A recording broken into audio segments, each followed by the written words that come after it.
में 12 नए industrial cities बनाने का फैसला किया गया है। बीते 100 दिनों में 8 high speed road corridor projects approve किए गए हैं। बीते 100 दिनों में 15 से ज्यादा नई made in India semi high speed Vande Bharat train launch की गई है।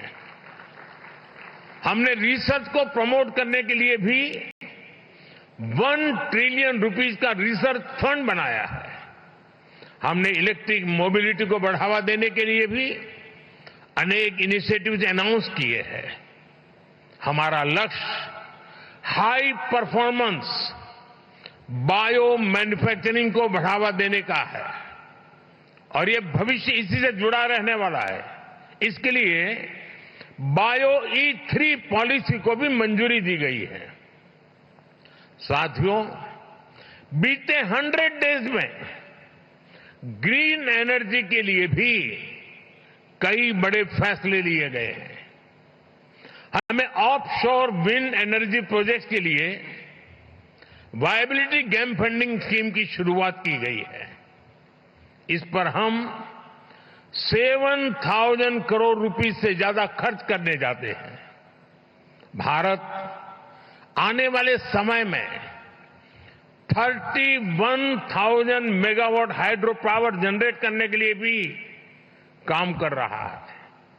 इसके लिए 12,000 करोड़ रुपए से अधिक अप्रूव किए गए हैं। साथियों, भारत की डायवर्सिटी, भारत की स्केल, भारत की कैपेसिटी, भारत का पोटेंशियल, भारत की परफॉर्मेंस, ये सब यूनिक है। इसलिए मैं कहता हूं, Indian solutions for global application.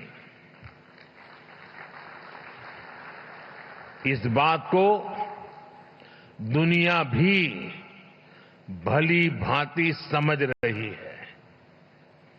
आज भारतीयों को ही नहीं बल्कि पूरी दुनिया को लगता है कि भारत 21st सेंचुरी की बेस्ट बेट है।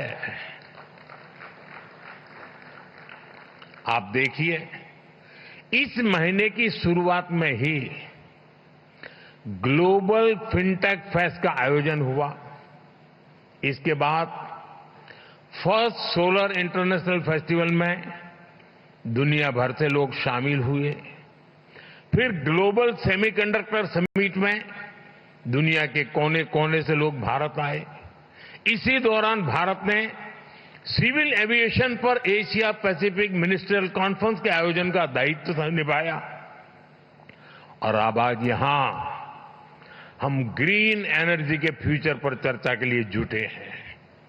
फ्रेंड्स, मेरे लिए ये बहुत सुखद संयोग है कि गुजरात की जिस धरती पर श्वेत क्रांति, मिल्क रिवॉल्यूशन का उदय हुआ, जिस धरती पर मधु क्रांति, स्वीट रिवॉल्यूशन, शहद का काम, उसका उदय हुआ, जिस धरती पर सूर्य क्रांति, सोलर रिवॉल्यूशन का उदय हुआ, वहां ये भव्य आयोजन हो रहा है। गुजरात भारत का वो राज्य है जिसने भारत में सबसे पहले अपनी सोलर पावर पॉलिसी बनाई थी। पहले गुजरात में पॉलिसी बनी, इसके बाद हम नेशनल लेवल पर आगे बढ़े। दुनिया में, जैसा अभी भूपेंद्र भाई ने बताया, क्लाइमेट के लिए अलग से मिनिस्ट्री बनाने वालों में भी गुजरात बहुत आगे था।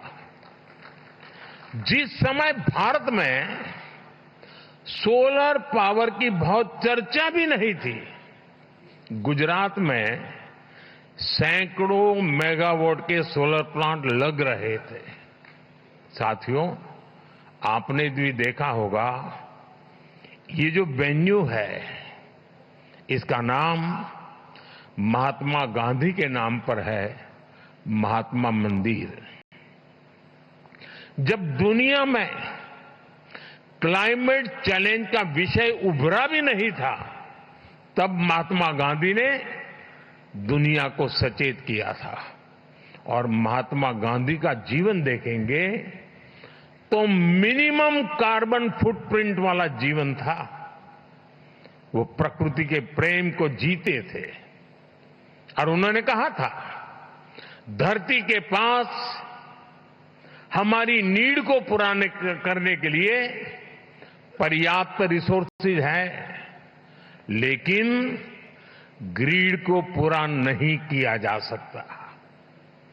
महात्मा गांधी का ये विजन भारत की महान परंपरा से निकला है।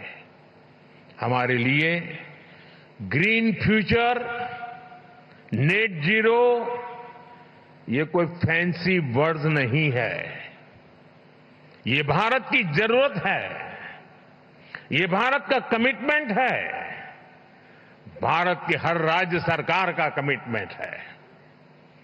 एक डेवलपिंग इकोनॉमी के नाते हमारे पास भी इन कमिटमेंट से बाहर रहने का जायज बहाना था। हम दुनिया को कह सकते थे कि विश्व को तबाह करने में हमारी कोई भूमिका नहीं है, लेकिन हमने ऐसा कर हाथ ऊपर नहीं किए। हम मानव जात के उज्जवल भविष्य की चिंता करने वाले लोग थे और इसलिए हमने दुनिया को राह दिखे उस प्रकार से जिम्मेवारी के साथ